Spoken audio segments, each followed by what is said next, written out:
mandamento de Deus para o seu povo. E a gente precisa lembrar isso nas Escrituras. Então está aí. Vamos lá? Vamos ler juntos? Esses, pois, são os mandamentos, os estatutos e os juízos. Mandou o Senhor teu Deus, se te ensinasse, para que se cumprisse na terra a que passas para possuir, para que temas ao Senhor teu Deus e guardes todos os seus estatutos e mandamentos que eu te ordeno, tu e teu filho, e o filho de teu filho, todos os dias da tua vida, e que teus dias sejam prolongados. Ouve, pois, ó Israel, atenta em o cumprires, para que bem te suceda, e muito te multipliques na terra que mana leite e mel, como te disse o Senhor, Deus de teus pais. Ouve, Israel, o Senhor nosso Deus é o único Senhor. Amarás, pois, o Senhor teu Deus de todo o teu coração, de toda a tua alma, de toda a tua força. Estas palavras que hoje te ordeno estarão no teu, tu as inculcarás a teus filhos, e delas falarás, assentado em tua casa, e andando pelo caminho, e ao deitar-te, e ao levantar-te.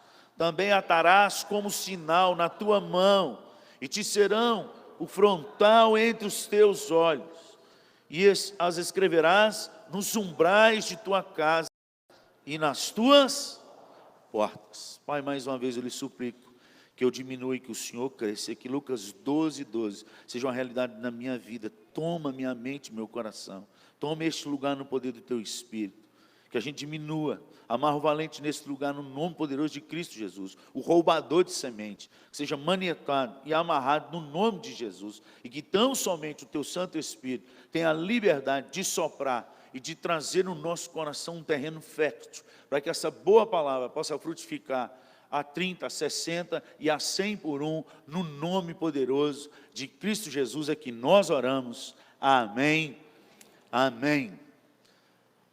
O tema dessa noite é uma igreja saudável na palavra. Nada melhor do que começar por este texto, porque uma igreja saudável na palavra, em primeiro lugar, é uma igreja que ama essa palavra, que estuda essa palavra, que inculca essa palavra, que trabalha através dessa palavra.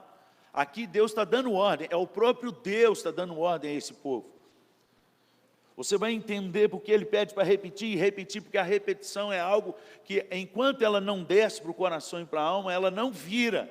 E o possível, por isso você precisa voltar e repetir, repetir. Qualquer língua que você vai aprender, a gente sabe que é repetição e saturação, até você começar a sonhar com essas coisas. É exatamente isso que Deus fala em sua palavra. Ele fala para amar a Deus de toda a sua força, todo o seu coração, de toda a sua mente, e por isso, você deve pegar essa palavra e inculcar em você, e repetir, até que ela desça para a sua alma, até que se torne o automático da sua vida, até que a cultura da sua vida seja a palavra, e não a cultura do país em que você vive, do país aonde você vai entrar. E essa é a direção que Deus dá aqui em Deuteronômio 6, quando fala com o povo de Israel: olha, você vai ter que inculcar, porque quando entrar nessa terra, o que vai estar na sua mente não é o que está na terra, é o que eu dei. E hoje a gente, como eu tenho dito, e falei no último sermão que eu preguei aqui, o grande problema do Evangelho é que nós temos diluído a palavra, como a gente tem diluído várias outras coisas, por causa da cultura do país, por causa do politicamente correto. Então, por causa dessa cultura demoníaca do nada a ver, tem entrado e diluído aquilo que Deus não diluiu. Deus é claro em Deuteronômio, e você vai ver no Novo Testamento, por vários versículos que nós vamos passar nessa noite, depois você vai ler vários outros, que a palavra de Deus ela continua sólida, a ordem de Deus continua a mesma, a direção de Deus é uma só, e é voltar o povo para Ele, e tão somente Ele. Não ter outro Deus além dEle. Isso tudo começa na palavra que Ele deixou. Nós vamos entender que uma igreja saudável nas Escrituras é uma igreja que aprende a meditar nessas Escrituras de dia e de noite, para que tudo vá bem. Hoje nós associamos o sucesso da nossa vida em frequentar cultos de vitória, culto da prenda. Você paga 7 prendas e você vai ser feliz. Onde tem isso nas Escrituras, amado? A Escritura tem o segredo do sucesso do cristão, não está nos 7 cultos que ele frequenta, mas está numa vida de testemunho, de palavra, de vida, de meditação. Abre aí em Josué capítulo 1, você vai ver isso. Josué capítulo 1, Moisés morreu, um homem que liderava uma multidão, e agora um jovem vai assumir o seu lugar. E agora chegou a hora. E ele fala para ele não ser medroso, por 3 vezes no texto, em 9 versículos. Deus repete 3 vezes, não tema, ou seja, ele estava com medo. Mas o medo não pode nos parar. E aí Deus dá uma ordem para ele em Josué capítulo 1, no versículo 8. Olha aí, na tela. Você pode anotar aí também. O que diz aí? Não cesse de falar antes, para que tenha cuidado.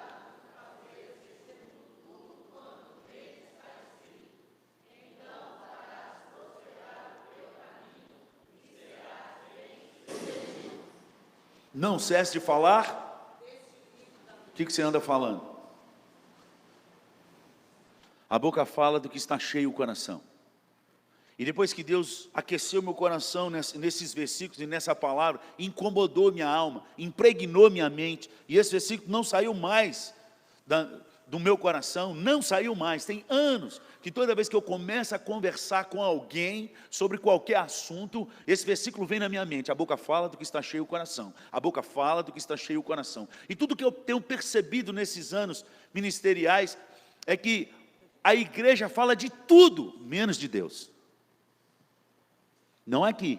Agora, o missionário vem, testemunha, a gente canta, as crianças falam um versículo de cor, o culto acabou. Na porta ali, fala de tudo, menos de Deus. Tudo. Futebol, novela, Netflix, Facebook. O Facebook já começa, agora nem é Facebook mais, agora o Instagram, Snapchat e outras coisas mais. Já aí no banco aí, enquanto o pregador está pregando. Está aí no banco. A boca fala do que está cheio o coração. Não tem como uma igreja ser saudável na palavra, se essa igreja for uma igreja que não dá prioridade à palavra. Lê de tudo. Não porque eu gosto de ler. Que bênção. Eu amo ler. Deus te abençoe.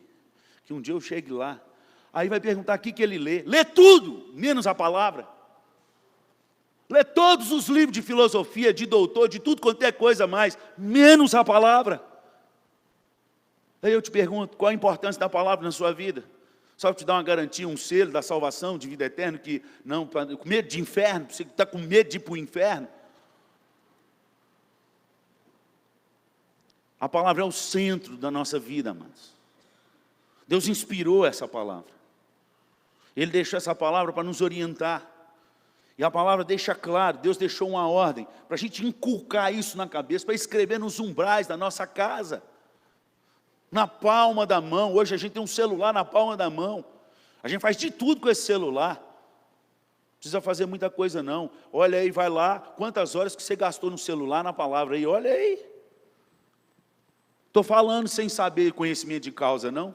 Clica aí e vê quanto tempo você ficou de WhatsApp, quanto você ficou na música, e a maioria das músicas nem é de Deus, quantas coisas você ficou aí. Ligação e ler a palavra é as duas coisas que você menos fez, e o telefone é para ligar. Como uma igreja quer impactar uma geração, sem permanecer naquilo que ela disse que acredita, a palavra.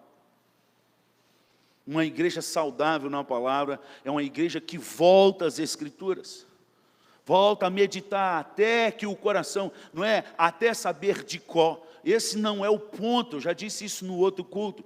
O ponto das Escrituras de meditação é até Deus arder o nosso coração, até haver a transformação. Onde que está isso nas Escrituras? Está no caminho de Emaús, quando eles não estavam nem reconhecendo a Jesus. E Jesus começou a perguntar para eles. E eles disseram, o senhor não conhece? E Jesus começou a passear nas Escrituras, nas profecias, e eles pediram para Jesus continuar com eles naquela casa, e quando Jesus parte o pão, eles perceberam que era o Senhor ressurreto, e aí o Senhor desaparece. E eles falam assim: porventura não nos ardia o coração, enquanto ele falava das Escrituras? Essa é a medida. Enquanto a palavra não ardeu o nosso coração, nós não podemos parar. Tem que voltar a meditar, e voltar a meditar, e voltar a meditar, porque só quando pegar fogo no nosso coração, pelo Espírito Santo de Deus, é que vai causar uma nova direção e um novo olhar na nossa vida. No mais, nós vamos ser como qualquer outro religioso, como qualquer batista, presbiteriano, assembleiano, luterano, e até hindu, ateu, à toa, tem a religião, mas isso não muda nada nele. Ele continua 20, 30, 40 anos e continua a mesma coisa. Nada muda, nada arde. Ele acorda a cada manhã com as mesmas rotinas. Nada é novidade. No Salmo 39, no versículo 3, quando o salmista medita na palavra, ele fala que acontece algo com ele. E o que está escrito lá? Salmo 39, 3. Vamos lá? Esbraseou-se-me no peito o coração, enquanto eu ateou-se, então eu disse. O que diz? O meu fim, qual a soma dos meus dias, para que eu reconheça a minha. Quando a palavra de Deus arde no coração, quando a gente medita ao ponto dela arder o coração, ela nos impulsiona a tomar novas atitudes, amados. Está escrito. Ele meditou até arder, depois que ardeu, veio uma atitude: Senhor, não sou nada. Dá-me conhecer quantos anos eu tenho, quantos dias eu tenho. Saber qual o último dia que eu vou viver, para eu saber que eu não sou nada. O Senhor é tudo. A palavra de Deus nos norteia, nos traz aquele que pode todas as coisas, nos coloca naquilo que nós somos, nada. Mas nos dá a garantia daquilo que Deus prometeu, mesmo nada sendo. Se nós formos na direção de Deus, Deus vem na nossa direção, porque Ele diz: não cesse de falar desse livro da lei. Antes medita nele, de dia e de noite. Até quando? Até esbrasear o coração. Observando tudo quanto nele está escrito. Aí então, farás prosperar o teu caminho, e serás bem-sucedido. Josué 1:8. O sucesso de Deus na nossa vida está em obedecer à palavra e não em conquistar títulos, e não em ter conta bancária recheada. Não tem contra isso, irmãos. Aliás, se Deus te abençoar, tocar no seu coração, para você colocar lá no meu banco, eu vou ficar feliz demais. Louvado seja o nome do Senhor. O problema é quando a gente só vive para isso. E só para isso, e a conversa é só isso, o tempo todo é só isso. Aquele que é servo de Deus, o qual a palavra é colocada nos umbrais, é escrito na palma da mão, é lido e decorado, meditado até esbrasear, amado, é impossível dele sentar com você e a conversa não terminar em Deus. É impossível, porque aquilo é o que tem o coração, é aquilo que ama o coração e a mente. Ele está buscando aquilo o tempo inteiro. Então qualquer conversa de futebol termina em Deus. Conversar de Netflix vai terminar em Deus. Conversar de física vai terminar em Deus. Conversar de pedra vai terminar em Deus. Porque a boca fala do que está cheio o coração. A minha boca chorra. Eu tenho aprendido isso durante esses anos. Quanto mais a gente busca, quanto mais a gente adora, quanto mais a gente louva, quanto mais a gente começa a sonhar com cânticos.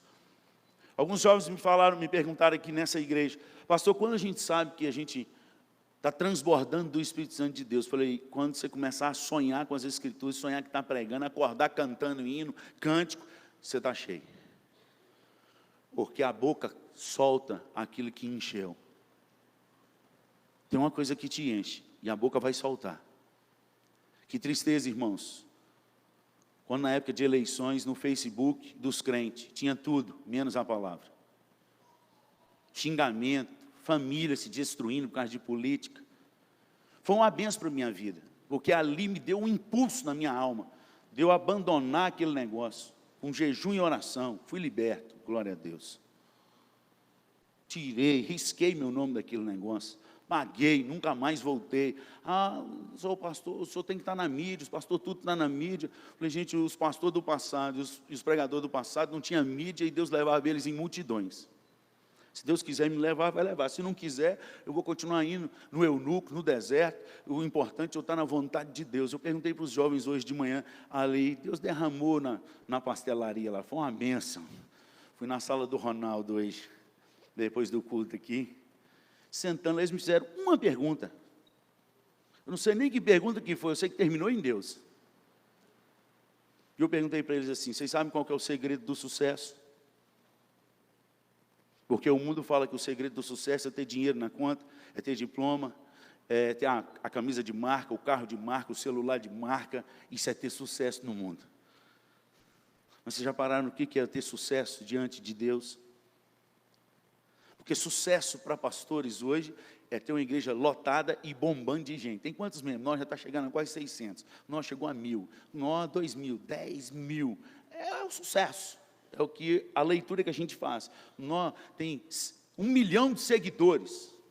Louvado seja o nome do Senhor. Não tem nada contra isso. Deus abençoe muito a todos. E se algum dia eu chegar lá, Deus vai me abençoar também. O meu coração não pode estar nisso. Mas o sucesso diante de Deus, para Filipe, em Samaria, era estar entre uma igreja da cidade. Multidões afluíam. Atos capítulo 8. Quando houve a perseguição, Filipe começou a Samaria e não ficou de boca calada, porque a boca fala do que está cheio o coração. E multidões começou a converter através do testemunho dele, daquilo que Deus fazia. Um diácono, não era apóstolo. Não só do que ele dizia, mas também do que ele fazia, porque grandes sinais e maravilhas e poder extraordinário se operava através da vida de Filipe, diácono. Mas um diácono porreta, cheio do poder de Deus, da unção, cheio de fé, buscava e orava. Gente, eu falei, meu Deus, se eu fosse pelo menos um diácono assim, eu estava feliz. Eu fiquei tão triste, eu fiquei amargurado de alma. Eu falei, meu Deus, eu estou longe daquilo ali.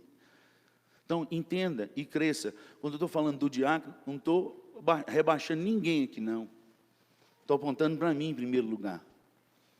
Já falei, Deus, eu não quero sermão engraçado, eu não quero sermão, eu quero um sermão ruim, assim, sem história, sem começo, meio e fim. Uma frase ruim.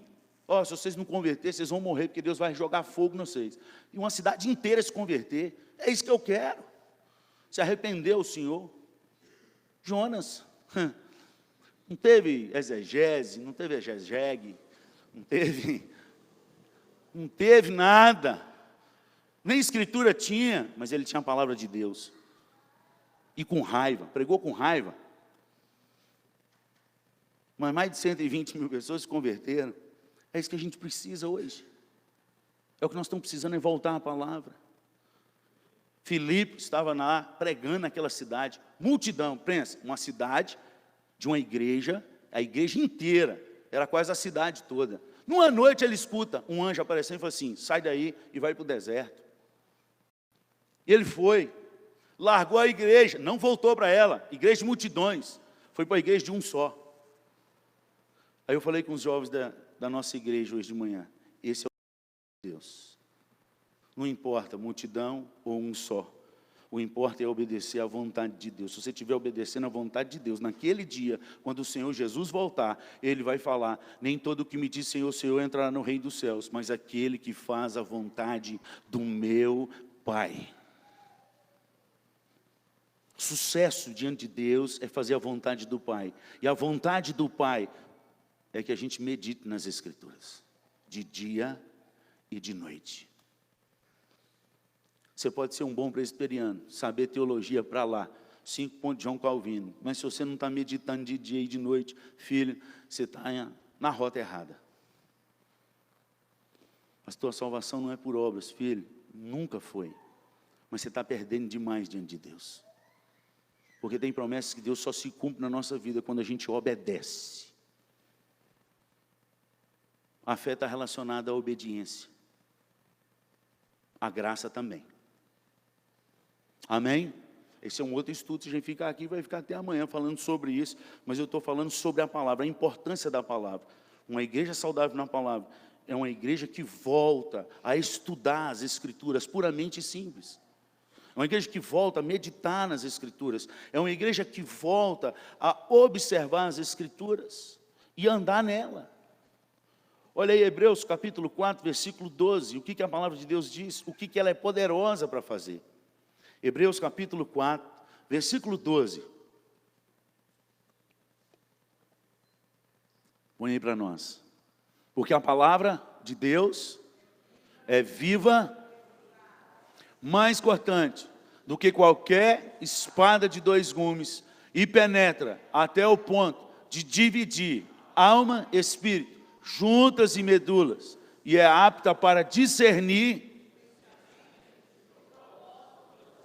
Ela é apta para discernir.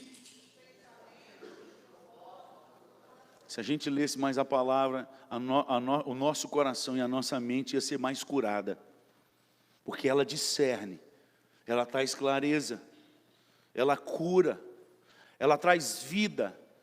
A palavra, ela traz vida e energia. Ali é eficaz, ali a palavra energel, é como se fosse um energético, aí transformou como eficaz, mas a palavra energé, que vem da mesma palavra de poder, poder de Deus, de caminhar longe.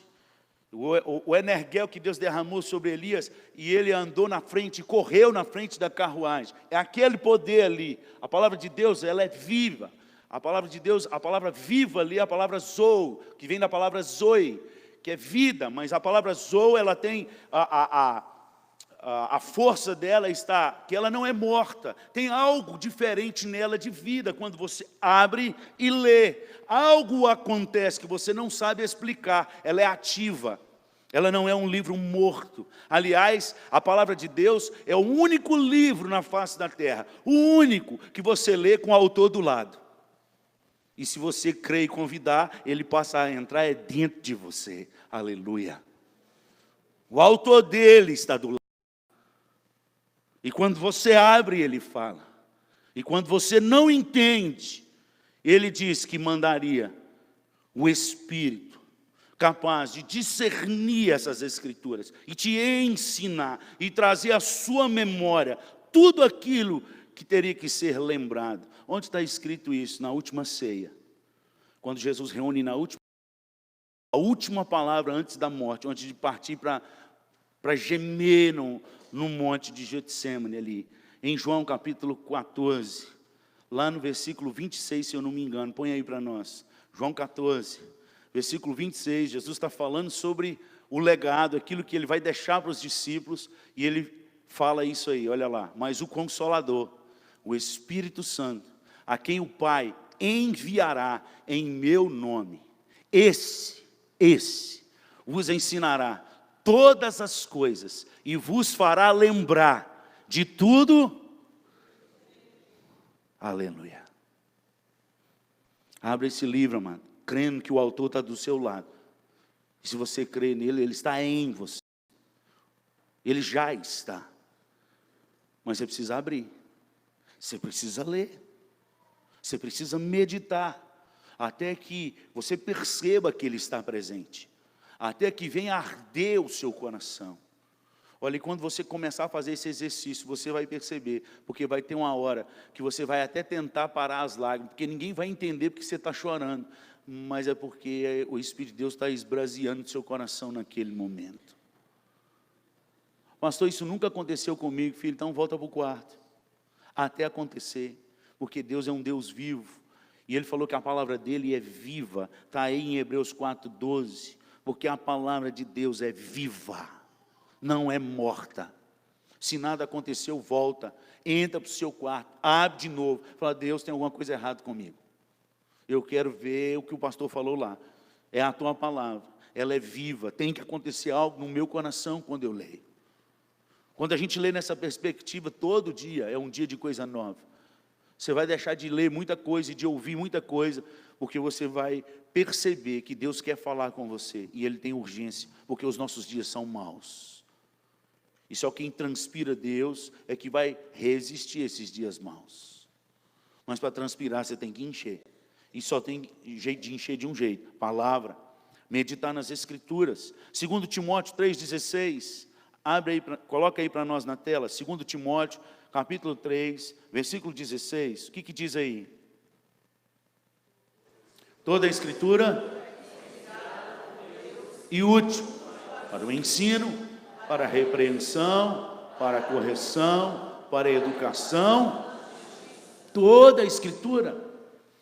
Por que a gente precisa de outros livros se toda a Escritura ela é apta para isso? Ainda 2 Timóteo 2,15, joga lá para nós, 2 Timóteo capítulo 2, versículo 15. O contexto dessa palavra é uma palavra pastoral.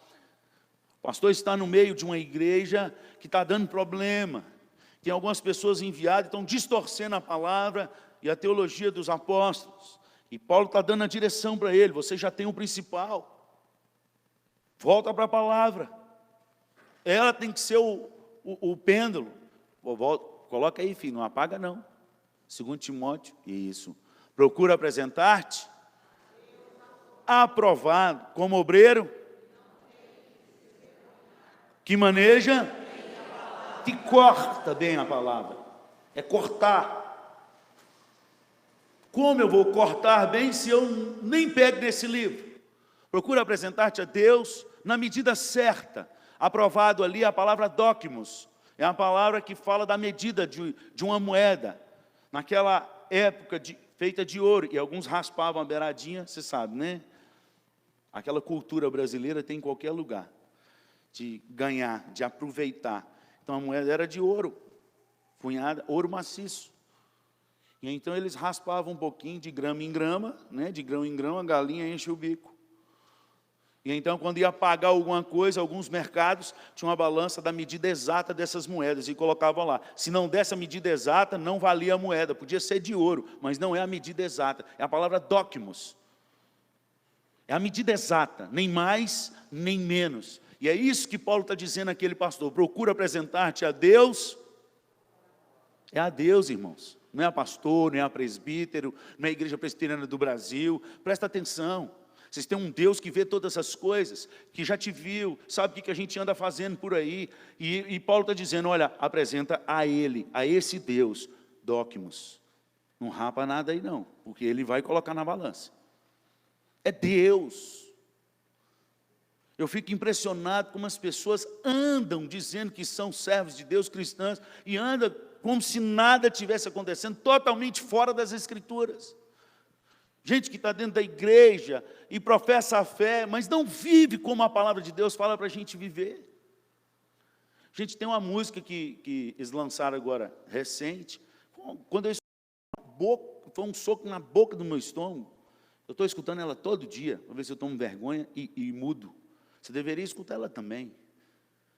O nome dela é Onde Está Deus. É isso mesmo, né, os meninos? Cadê os meninos? Me ajuda aí. Onde Está Deus? Coloca no YouTube lá, que tem vídeo dela também. Onde está Deus? Corações de pedra, povo vazio, seguindo o caminho. E aí eles perguntam: se não tem perdão, aonde está Deus? Porque Deus é amor. E se não tem amor, não tem perdão. E se não tem perdão, aonde está Deus? Estão sentados nos bancos.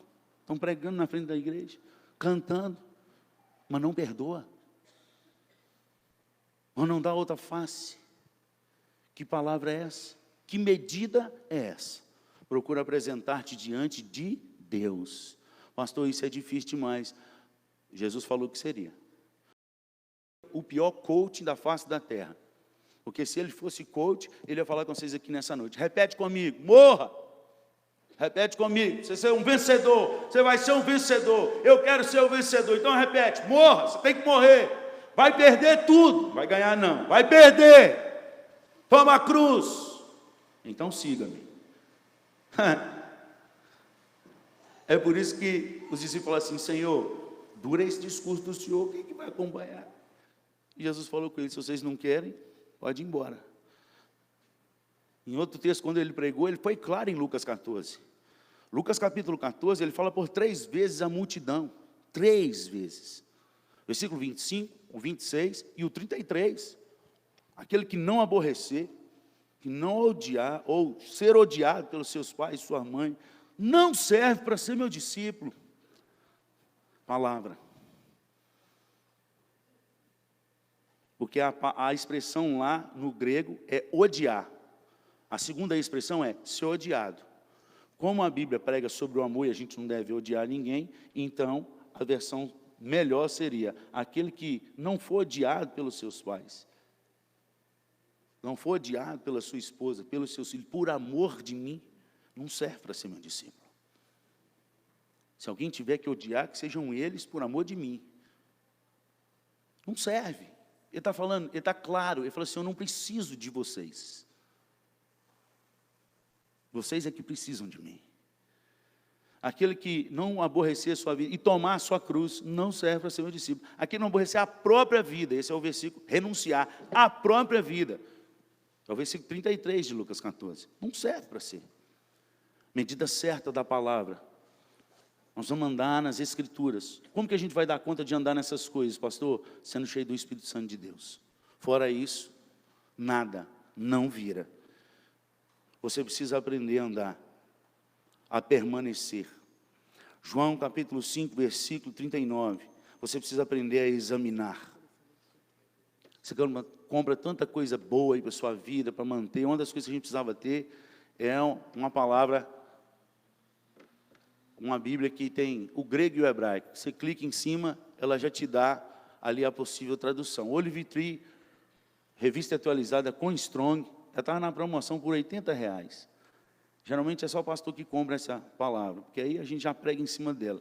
Quem está acompanhando aqui, que os jovens aqui, muitos já compraram. Eu falei, vocês gastam uma porcaria de ingresso de time de futebol, mais de R$80 para ver final, não gastam numa palavra de Deus que pode mudar a sua vida e trazer o grego e o hebraico na sua mão, quando você clicar. Se o pastor estiver falando asneira, você clica lá e fala, o pastor não está aqui não, no grego não é hebraico, aqui a tradução é outra. Você tem que ter, examinar as Escrituras, porque julgais ter nela, e são elas mesmas, tem que examinar. É as Escrituras. E essa é a vida eterna, conhecer a Deus através das Escrituras. João 17, 3. E a vida eterna é esta, que te conheço a ti, um único Deus, e ao teu Filho, a quem enviaste. Esta é a vida eterna. Porque a gente deve examinar as Escrituras? Porque uma igreja saudável na palavra é uma igreja que se santifica pela palavra. João 17, 17, oração sacerdotal de Cristo. Eu tinha outras coisas para falar, vou terminar por aqui, você vai pesquisar as Escrituras. João 17, 17, santifica-os.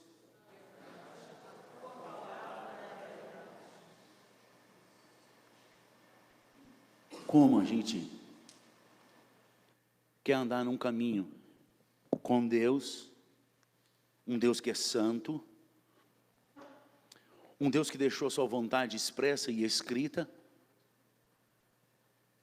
Sede santos, porque eu, o Senhor vosso Deus, sou santo, diz o Senhor. Pedro repete isso, quando ele escreve o legado na carta dele, os 5 capítulos de Pedro, quando ele está defendendo sobre a graça genuína. A prova disso está lá em Pedro capítulo 5, no versículo 12, ele escreveu resumidamente sobre a graça genuína. Então naquela época já tinha graça fake news igual agora, só que agora está mais latente, a mídia está aí, esses negócios de post na internet, no Instagram, então tudo pode, hoje tudo pode, amor, pela graça, salvo pela graça, continua nesse salvo pela graça sem viver uma vida de santidade, você vai ver onde você vai chegar. Você vai chegar na famosa frase do Senhor Jesus, nunca vos conheci. Nem todo que me diz Senhor, Senhor entrará no reino dos céus. Não entrará. E ele deixa a dica quem vai entrar. Aquele que faz a vontade do meu Pai. Você deveria, no mínimo, nessa Bíblia que você tem aí no seu celular, pesquisar, abrir parênteses e pesquisar assim, vontade do Pai nas Escrituras. Vai aparecer pelo menos uns 4 ou 5 versículos, tá? Vontade do Pai. E um deles é, sede santos, porque eu, Senhor, vosso Deus, sou santo. Essa é a vontade de Deus. ser gente de gratidão, vontade de Deus, não murmurador. Em tudo dai graças, porque esta é a vontade de Deus para com todos os homens. 1 Tessalonicenses 5,18. Vontade de Deus. E a vontade de Deus é que a gente permaneça nas Escrituras. Fora dela, nós estamos perdidos, amados. Nós podemos até ser bom presbiteriano, mas fora da vontade de Deus. Porque hoje não precisa, na época dos meus avós, na época do meu pai, um bom presbiteriano, ele tinha que saber as Escrituras de cor. Aliás, quando eu tinha os eventos da igreja, e eu peguei um pouquinho dessa época ainda, o que tinha na igreja, nos sábados e tudo, era concurso bíblico. Quem lembra dessa época? Os acima aí, né? Dos 40, igual eu, de 40 para cima, só essa turma. Dos 40 para baixo, não sabe nem o que é isso. E a gente tinha campeonato de saber as Escrituras. Você pode ver que dessa geração, mais de 50% permanece na igreja. Dessa geração para cá, da minha geração para cá, a cada 100, hoje nós temos no máximo uns 20 dentro da igreja. O resto está tudo lá fora. Porque foi trocando a palavra por eventos. Porque o evento dá certo e chama muita gente. Isso é perigoso demais. Eu estou falando com propriedade porque eu gosto de fazer evento. Mas eu preciso tomar uma preocupação muito grande com os eventos que a gente faz. Porque se não tomar conta, o evento vira vento. E as pessoas vêm por causa do evento, mas não vêm por causa de Jesus. Não vêm por causa da palavra. Quando o pregador prega muito, eles levantam e vão embora. Mas a banda pode cantar 2, 3 horas que eles ficam pulando aqui na frente. Isso é feio. Diante de Deus, não é diante do pastor, não. A gente tem invertido as coisas. Bombar. Quando fala que bombar, é porque vai dar muita gente. Hoje, muita gente tem presença de Deus. Aí eu te pergunto, onde está isso nas Escrituras? Nas Escrituras, presença de ninguém. Sabia? Quando Deus enchia a casa dele, da glória dele, até o sacerdote podia ter preparado, podia ter jejuado, o pastor podia ficar do lado de fora, se ele quisesse era na calçada, porque dentro de Deus, está lá nas Escrituras, o melhor evento quando Deus enche, porque não precisa de ninguém, só Ele enche o templo. Recebeu o recado aí? É esse lugar que a gente tem que ir. Quando não é anunciado o preletor, não é anunciada a banda, e lota. Tem um evento que vai acontecer o ano que vem, no dia 8 de fevereiro, é 8 de fevereiro, é isso mesmo? Eu errei a data aí, é isso, confirma o Descend Brasil. De um mover que Deus tem feito desde o ano 2000, nos Estados Unidos tem se levantado o bom fermento. E ele tem descido. E esse evento vai acontecer aqui, é Morumbi, né? Estou errando o negócio, não. Em 8 de fevereiro. Quando abriu as escrituras, as inscrições, tá tão, para esse evento, um evento de envio de missionários, de um chamado às escrituras, a volta à palavra, a jejum, a oração, a adoração. Não tinha sido anunciado nem uma banda, nem um preletor, só o evento. Um evento de oração e de jejum para enviar missionários, jovens, para as nações e para a nossa nação. Em menos de 7 horas, lotou-se um estádio de 85 mil lugares.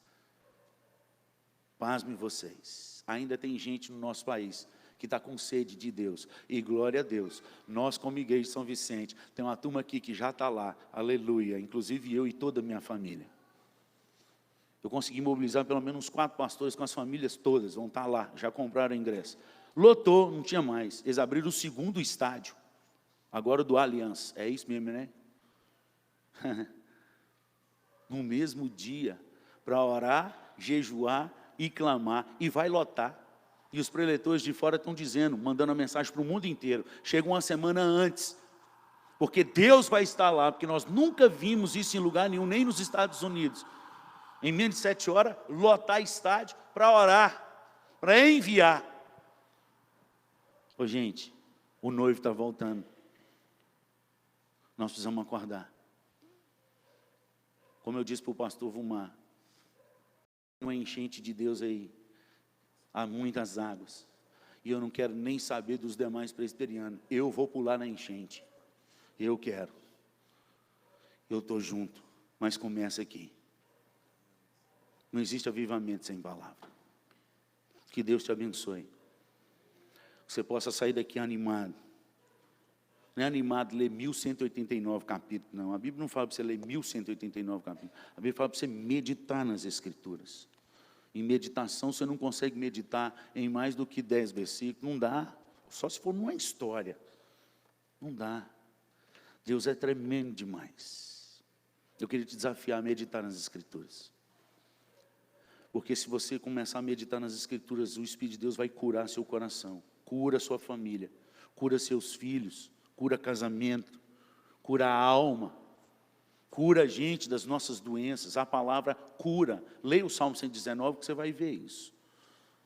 Aonde não tem vida, a palavra produz vida. Salmo 119, versículo 25. Põe aí para a gente terminar. Vamos colocar de pé e vamos ler esse versículo. Quero que você saia com esse versículo para você meditar hoje à noite. Durante muito tempo da minha vida, e alguns tempos de tempestade, esse é o versículo que eu caminho com ele. Salmo 119, versículo 25. Vamos ler? A minha alma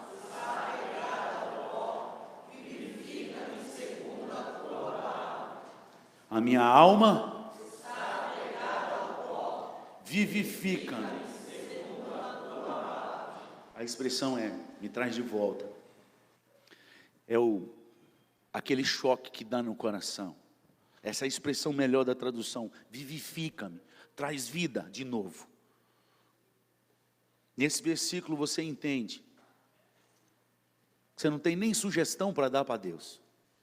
Está tão ruim a situação, desandou tanto, você está com uma tristeza tão grande na alma que você não consegue nem explicar. Você não explica nem para você, nem para os outros, mas está lá.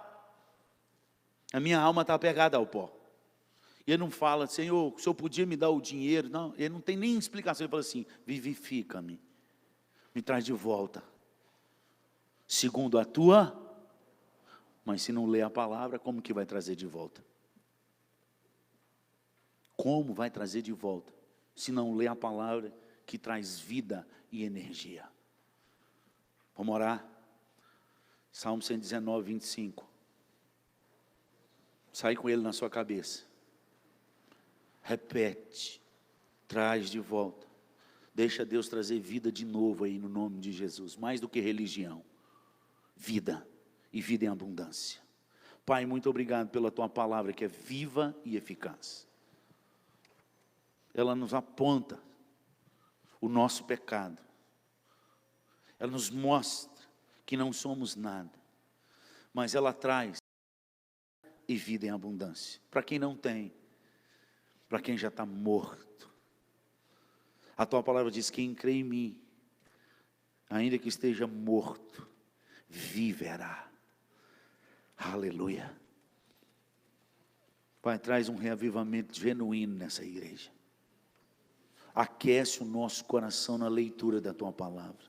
Meu Deus, não esquece de mim não e da minha casa. Passa por lá, a começar da minha vida no nome de Jesus. Eu quero passar por esse reavivamento. Eu quero experimentar chorar mais vezes na tua presença. Enquanto eu abro as Escrituras, meu Deus, traz vida de volta. Corrige caminhos e direções. Meu Deus, traz famílias de volta.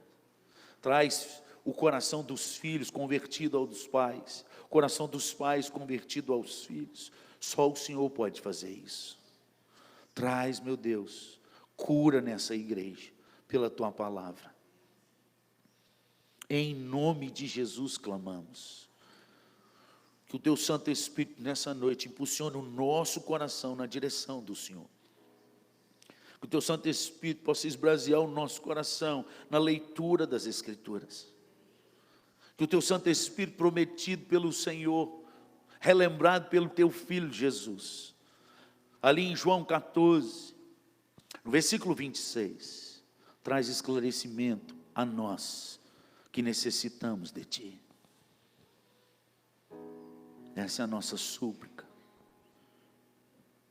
Aviva a tua igreja. Aviva a tua igreja. Que possamos voltar a falar dessa palavra, ao acordar, ao levantar, ao caminhar, ao sentar para almoçar. Que possamos voltar a escrever essa palavra nos umbrais da nossa casa. Que possamos voltar a escrever e cravar essa palavra nas nossas mãos. Traz vida, Senhor. De Jesus que nós clamamos. Amém.